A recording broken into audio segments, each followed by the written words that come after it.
Hey guys, LEGO Empire bringing you guys another review today. Today we're looking at all the Saber tanks that I built over the course of what I'm calling Saber Tank Spring, and we're going to be seeing which one actually pans out to be the best.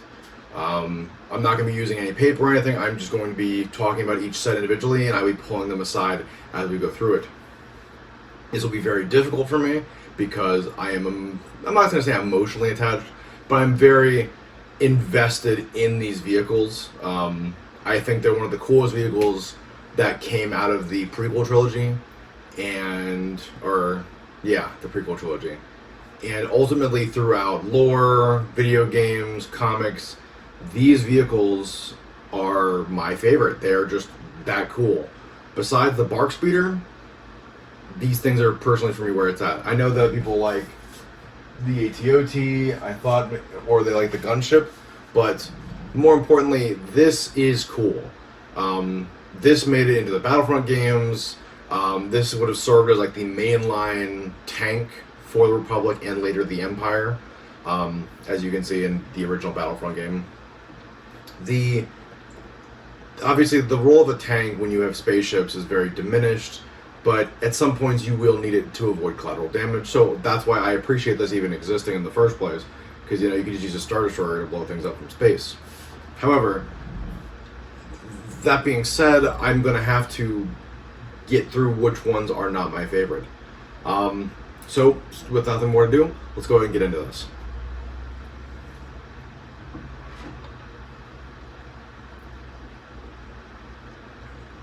I apologize if I look hot. It is very humid in here. My AC broke, so we're just going to get through this the best I can. So right now, starting off with my least favorite tank that I have, it's going to be this one, the Imperial one that I have on the right here. It's okay. I might just need to get new wheels actually. I can't go a single video without dropping something.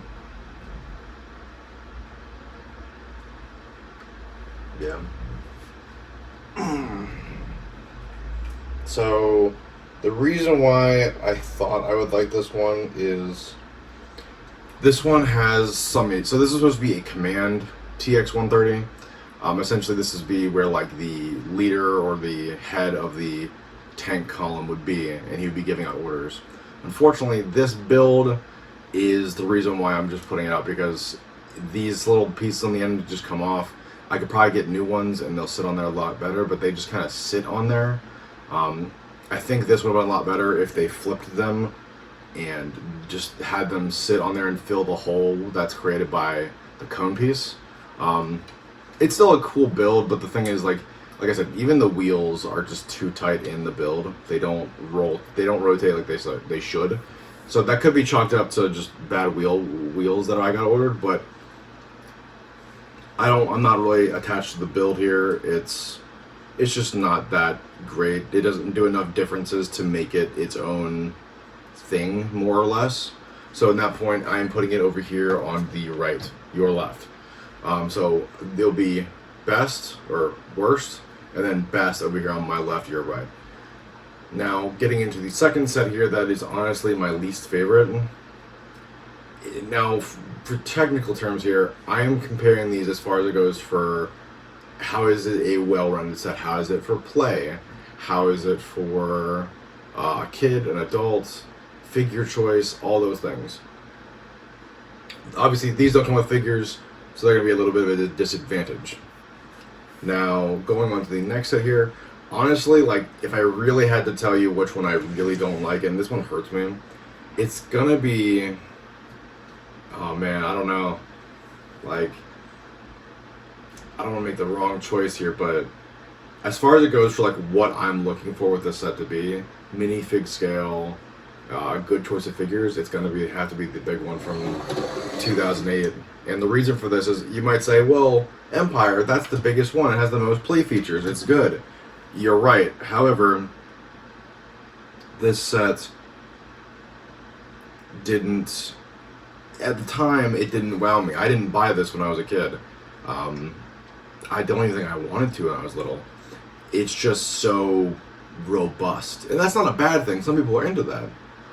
This would almost be a UCS style version of the set, honestly. If I had to, 20 words or less, maybe a UCS style would be like 1 or 2 times bigger. But as far as what it brings to the table, you have flick fire missiles, you have some cargo, and you can put guys in the vehicle. It's very much a display piece. The clones that come in it are disproportionately sized, which clones have never been made bigger, so that's kind of a moot point. But the vehicle was just too big. It wasn't looked at for minifig scale. It wasn't looked at. They just wanted to make something big. And so, for context, getting something like this for $50 today is unheard of. You would never happen because this new set they just released is $40. So this probably would have been an $80 set if it came out today, and I just don't see that happening. There's also some parts like this piece up here on top. It falls off, and it's just not a great connection point. It's secured by a 2x1 clip on the back. Yeah, I mean, it's definitely a great model, but it doesn't mean it's a great playset. But so that's why it is in my number 2, and that piece fell off again. Now, getting into number 3 here, I'm going to have to say number 3 will have to be this tank, the second Imperial mock that I made.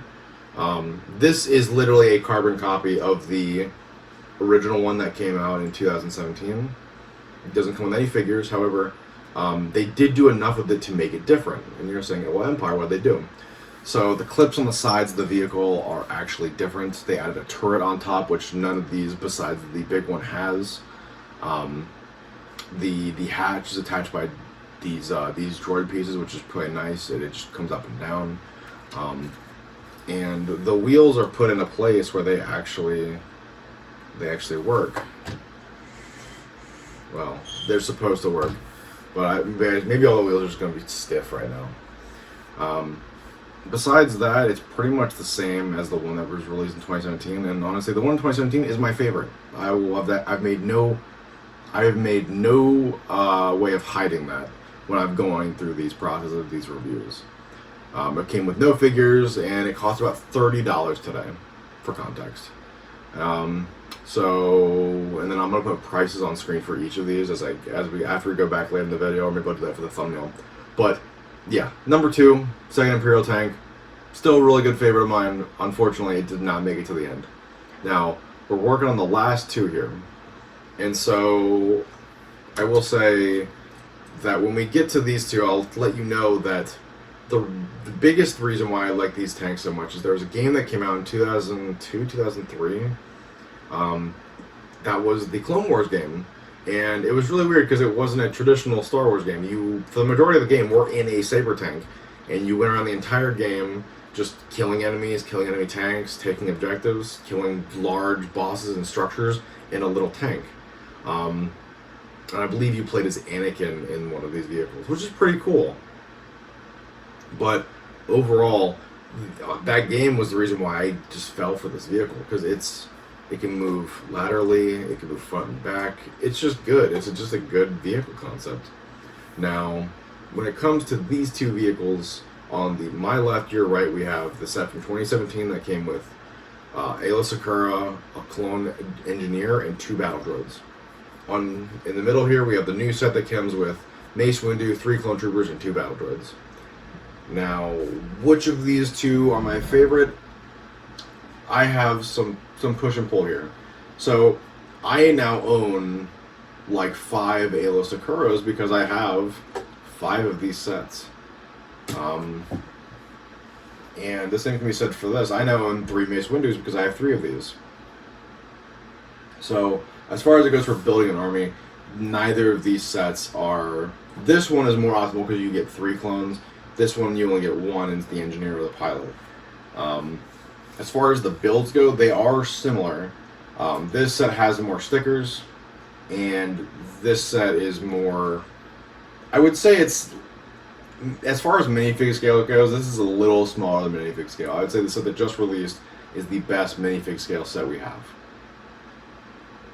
Now, as far as like connection points, reliability on if things work together, wheels on these ones work. I'm not sure why or what's different with the wheels that I've been ordering for the custom sets, but the ones from Lego I mean, they're all Lego, but the ones that I get from the sets themselves work.